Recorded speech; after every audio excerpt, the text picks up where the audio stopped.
Welcome to another edition of Mr. Walker's Podcast with your host, Mr. Walker. I'm dedicating this show to a lost family member.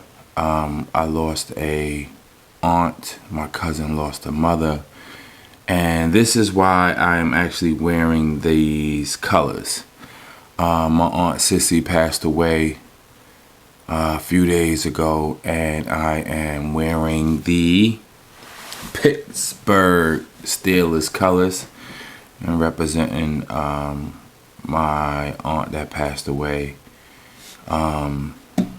So yes, this show is dedicated to her and my cousins that lost their mom, and my uncle that lost his love, his wife. So that is the reason for these colors in the Pittsburgh hat.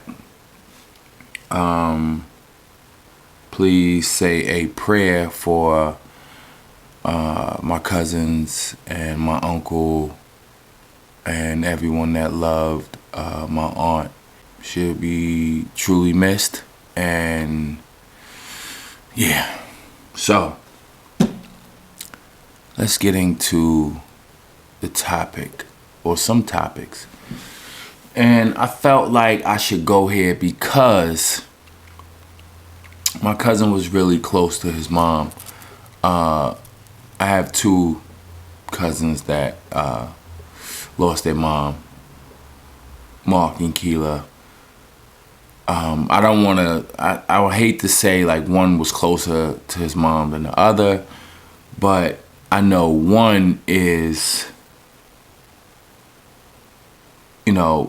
family. We're worried about both of them, but one, I'm and not to say I love either one of them more than the other, right? But you could tell mothers and sons relationships are different, right? And it's always, if a woman has multiple children, it's always one son that's like really close to her. They have a different type of relationship. And this son was very close to her. So, I want to talk about mother and son's relationships. Yeah, why not? I mean, my mom's was a single mother. And, even though I have two other brothers, the oldest one was out the house very young. He toured and seen the world. He was like a roadie. I don't know if y'all know what a roadie is, but my brother was a rapper, or is a rapper, and, he had to pay his dues. So he went on tour with other big acts at the time, and he had to, he might have carried some records, some crates, or whatever the case may be. But this was very, very early. And then I had a younger brother that lived with his father. So it was just me and my mom in the house for a very long time.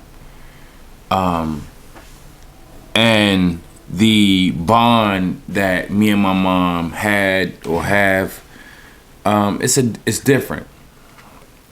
It's different. I witnessed a black woman being a single mother. Now, as I'm older, I could kind of like put things in perspective, right? When you're young, you go about things differently.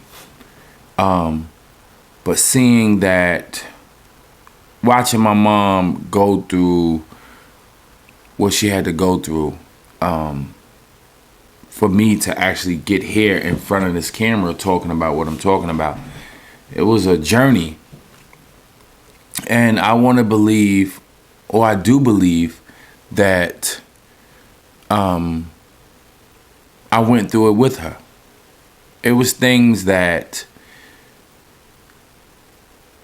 I don't feel like I'm alone in this, but it's things that a child, especially a boy, go through with his mom when dealing with life and trying to raise him to be a man. right? And it's things that I probably shouldn't have even witnessed or know about. And those are the type of things that probably the firstborn would see or hear or recognize or whatever himself, right? But being that I was in the house with her prior to all my cousins coming to live with us, and the house being filled with other men or other young men that needed help in being raised, right? I seen a lot. I witnessed a lot. But, the relationship between a single mother, it's almost like in her child, especially a boy, you're almost, the burden is almost placed on you, so to speak, to be the man in the house. The mother is dealing with the fact that your father is no longer there, whether they were separated, they got a divorce or he left or whatever the case may be. So you're kind of looked at as security in every sense of the word. Your mom's almost expects you to be. She does. And when I say expects you to be, that could be anything. And security in every sense of the word. Right? Some mothers take advantage of a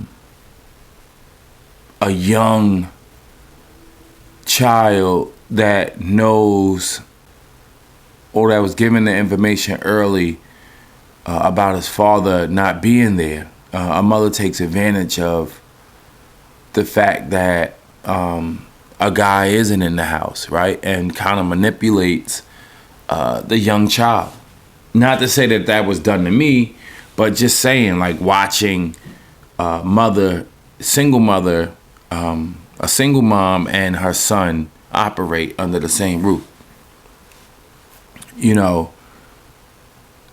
And I've also witnessed a mother that had a son and a daughter. And you could clearly see that the relationship is different between the girl and her mother's relationship versus the little boy and the mom's relationship. A mother is a young man's first love. It's first love. And no matter how big that man is, he will never forget that he was carried on the back of that woman. You understand what I'm telling you? And I think that is the reason why men probably hold on to the relationship for so long. And when I say hold on, I don't mean necessarily like any man should be looking forward to like breaking the bond or breaking the relationship between his mother, but there will come a time when a woman comes into play and the mother has to somewhat take like the back seat. I'm sorry, but it's the truth. When a woman comes into play, the mother, especially my mom, she would kind of like analyze and watch a woman from a distance to see what type of young lady she was, right? And then kind of like make her assessment, judgment, whatever the case may be. And she wouldn't, at this time, she wouldn't outright say it, right? She would shoot you messages every once in a while. She'd place gems for you to catch, for you to hold on to. I remember dating someone, and as a young man, and my mom told me, it might have been like 2 months into us dating. And my mother told me that this woman was no good. No good. Now, mind you, my mom's also told me, well, not even told me, but my mom's put on a video. I gotta tell the whole story now. But my mom's, I remember one summer, I was 14 years old, and I was getting ready to go outside. And from the window, I lived on a crazy block. Like, I mean, when I say crazy, I mean all the kids were out all the time during the summer, riding bikes. And all of my friends, until today, like, they're still my friends. They live right next door. So across the street, next door, the house after that, the house after that. My block was it. Everybody wanted to be on this particular block. And I could remember it was summertime and I was looking out the window and I see my friends riding their bikes.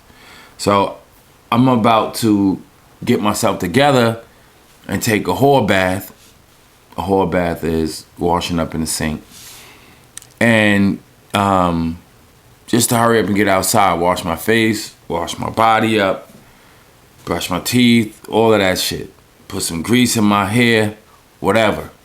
And get on the bike and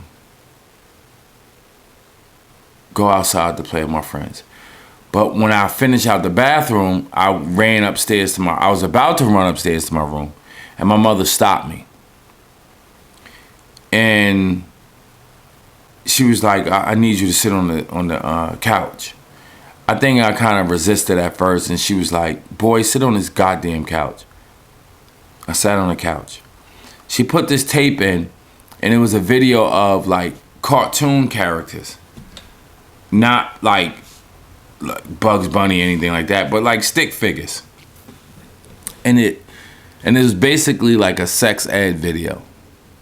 Like, it showed how a woman gets pregnant, how to put a condom on, the time frame in which like a woman would have a baby after you did the thing inside of her, you dropped that load. And I remember she got up and walked back in the kitchen. It was like something going on that day, like I think a barbecue or whatever. And she was preparing the food with my aunt in the kitchen. So, long story short, she came back out to the living room, talked to me about it. I ran upstairs, went to put my clothes on. But when I went in my sock drawer, it was a little Ziploc bag full of condoms. And I remember looking at this like, what the hell? And me being a 13, 14-year-old kid, I remember taking one of the condoms outside and like putting water in it and throwing it as a water balloon. I was something else, whatever. But that was her way of, I believe, that was her way of having a conversation without actually having the conversation. You know what I mean? My brother, he was doing his own thing, and I had a bunch of cousins in and out, so I don't think my mom's kind of like relied on one of these guys, these young men, to have the conversation with me. And the downstairs to my house was like a dungeon. Downstairs in my house was different. It was my cousin Igard was lifting all the weights in the world and eating a whole loaf of bread and a whole pack of Franks, chicken Franks, all the peanut butter and jelly sandwiches he could possibly eat, and go back downstairs and lift more weights. In between that, DJ. Then you had my cousin Charlie Rock, God bless her dead, coming in and out the house with pistols and money and gold chains and Jordans. And then you had my brother Ken Do writing rhymes, women in and out the house to see him. And then you had another dude in the house that's a family member. He is my OG, one of my OGs. Dink was like the flyest dude in the neighborhood. He kept all the fly gear. kept a couple dollars in his pocket, had the Lex, new SC joint. So, you know, like seeing all of that, and then those dudes, it was a bunch of women coming in and out that door all night long. So I guess my mom's knowing that, she couldn't rely on one of these guys to have that type of conversation with me, quote unquote, that conversation. Because of what they were into. They were whores. Could you blame them? No, I mean, they're young men. So I don't think she relied on them to have the conversation with me. So she did what she did. And to a certain degree, I want to believe it worked. Because I am a certain age without any children. I never had any disease ever. And I was careful.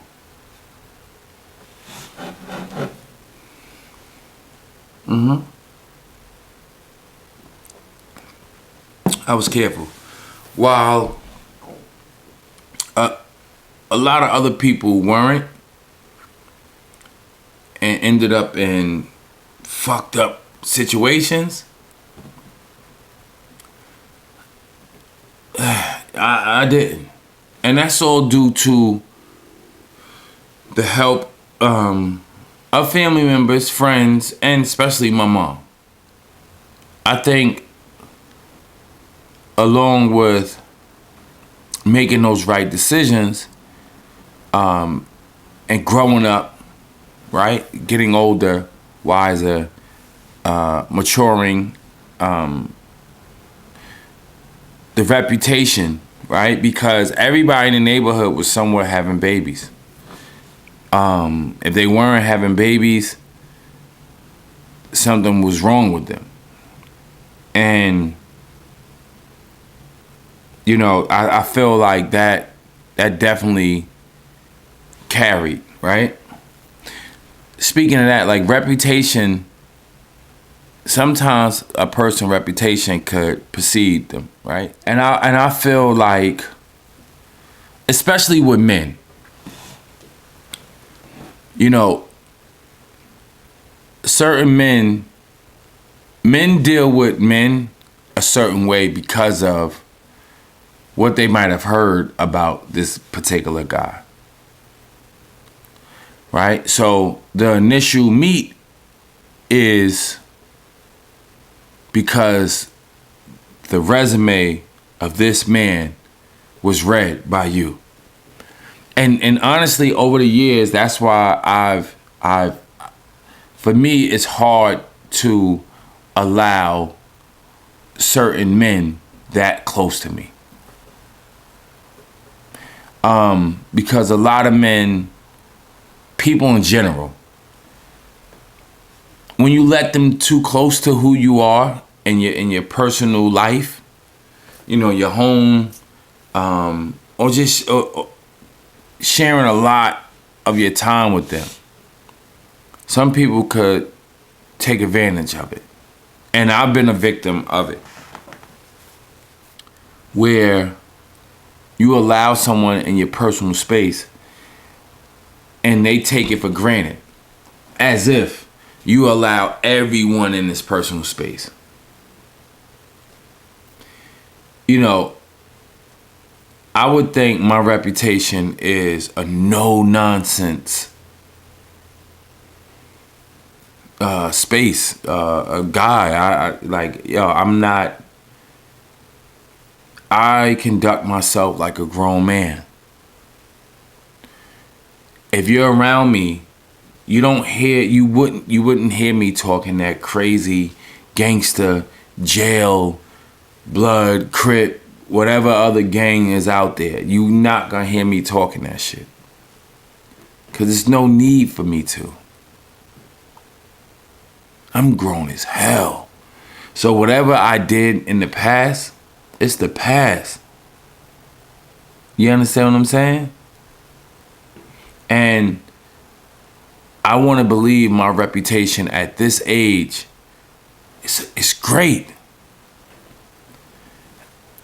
I don't believe there's any blemishes on my record.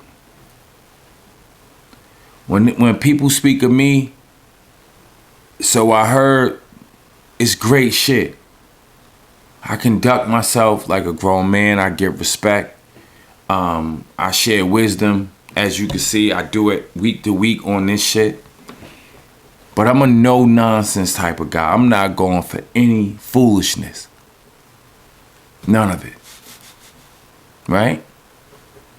And because of the fucked up people in the world, especially like men, having a friendship with a man and lines getting blurred and people being jealous. That's why the best relationship nowadays would be the one that you have with the woman that you're with. I promise you.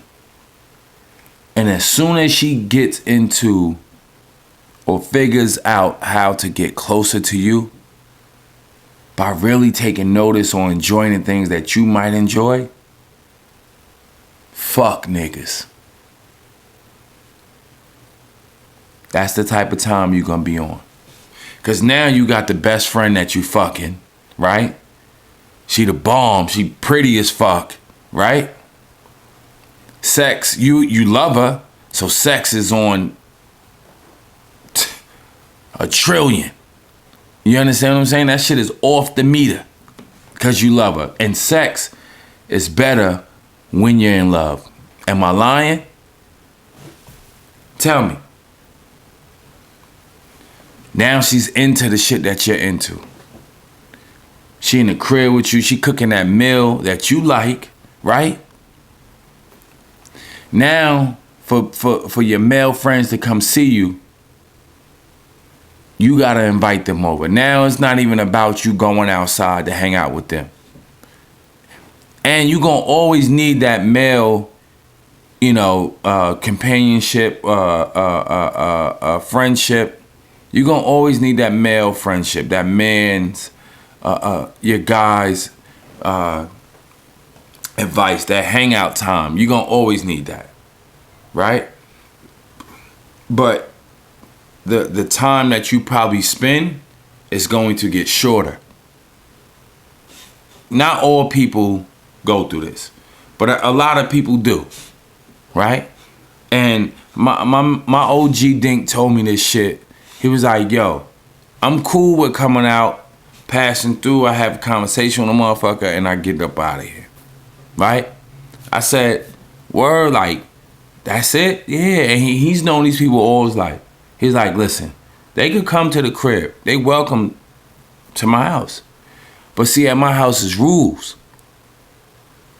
No smoking. If you're gonna drink, you gotta drink outside. Some people might not agree. They might not like it. But it's mine. This is my house. You understand what I'm saying? There's rules here. We ain't in the street. And that's the thing, like, nowadays, the best relationship that you can have with another person is the one that you form with your lady. Trust me. Listen, because these dudes out here, they different nowadays. Shit is all screwed up. People telling on one another, right? Your man backdooring you, right? Your man hating on you for whatever reason, because he secretly admire you, right? I'm telling you, that's what that hate is from. I'm sorry, but it's the truth. Then you got a motherfucker that dislike you, but don't even know why. They don't even know why. I can tell you why. Because he hates himself. It was probably potential there. And he's failing. He's failing. He doesn't have a grip on his relationship, on life, right? on his kids, right? And sitting amongst other men that are doing more or that appears to be doing more. He feels this big and unsure of himself. I'm telling you. So that's where all that other shit come from. But nowadays, in 2023, the best relationship that you can have with another person is the one that you form with your lady. Trust me. I promise you. Listen,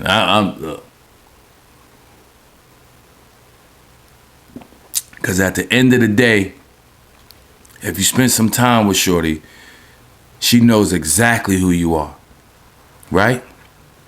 And if she accepts the fact that you have feelings, right? You could be emotional and it doesn't take away from who the hell you are as a man, right? She's welcoming, nurturing, all of these things. That's it right there. Because a lot of men, you can't cry in front of your man. He won't allow you to. Some of them won't. Not all of them, some of them won't. You can't express these certain feelings to your homeboy because he known you from shooting that pistol on the block every chance you got 25 years ago. You the hardest motherfucker he knows. And now all of a sudden you crying? You feeling fucked up behind your lady? You got all these crazy emotions going through you where you seem weak to him. And he can't understand it.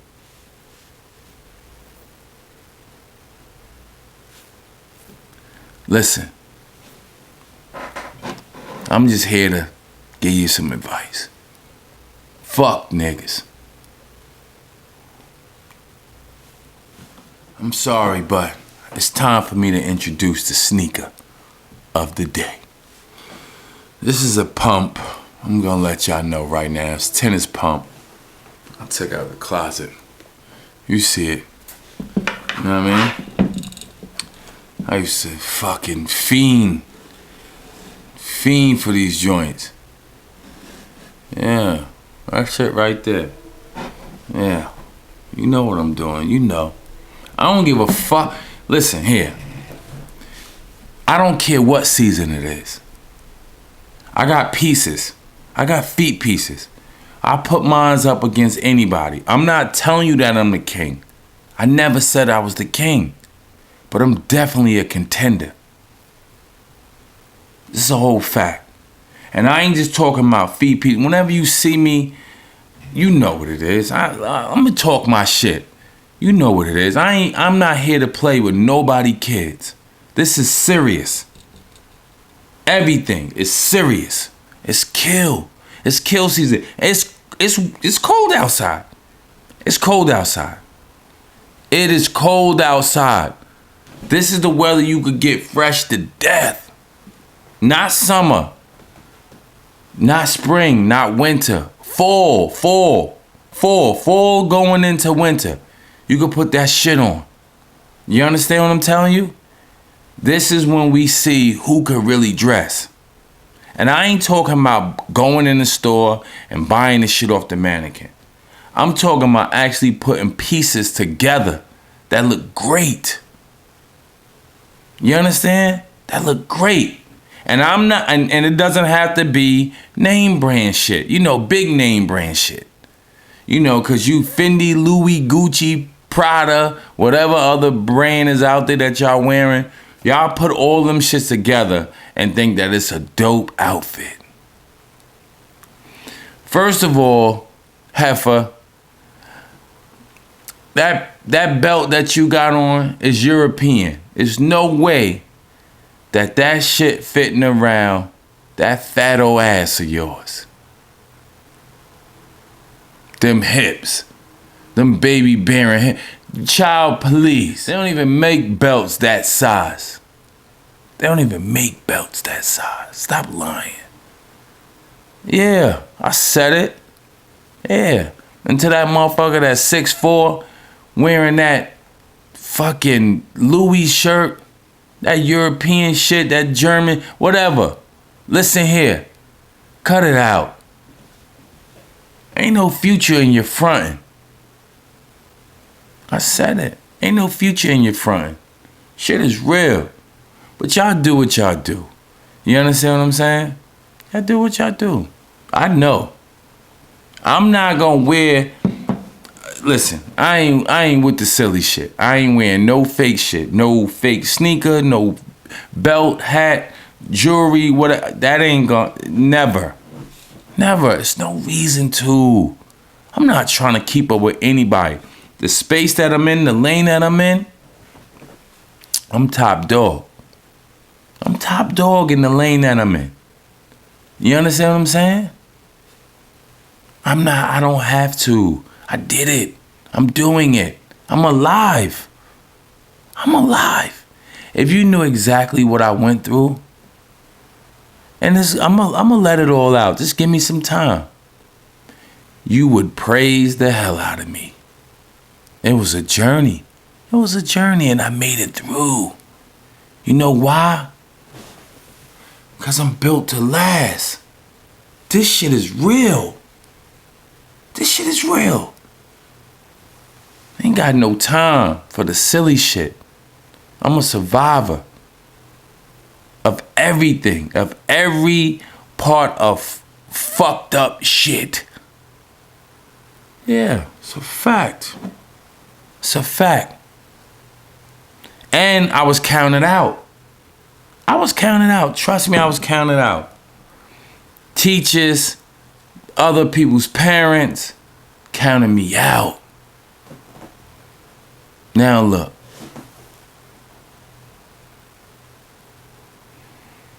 Yeah. I'm doing better than your child. Child, please. I'm doing better than your child. He got babies with that crazy girl. He don't have a job, right? He don't. I'm sorry, mama. He don't. He been locked up several times, right? He on and off his friend's couch. Yeah. He eats pork. Motherfucker. Yeah. I do none of those things. I have none of those things. You understand? It's real shit. But you thought your baby was it, and he was gonna be something. That's you said, my baby gonna be something. Yeah. Look at him now.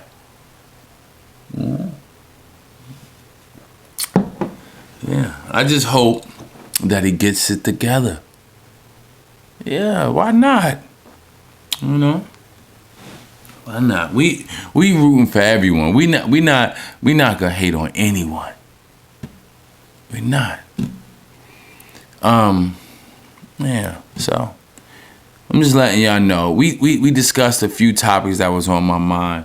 Shout out to my cousin Keela and Mark. I love you guys. You know, I don't even gotta go into it, but y'all know what it is. My Aunt Sissy, I'm gonna miss you. You was a great time. Whenever we seen each other, it was almost like my grandmother used to make me feel. My grandma used to tell me, she made me feel like I was that guy. A grandmother's love is different. It's different. My grandmother made me feel like I was that guy since I was little. It's a whole fact. It's a fact. And my Aunt Sissy, whenever she seen me, she would say things similar to that. So, yeah. You know, we're not gonna go any further. But with that being said, rest in peace to my Aunt Sissy. And hold your head, Mark and Keela. You know, family, we gonna all get through this together. We strong, we walk it, so you know what it is.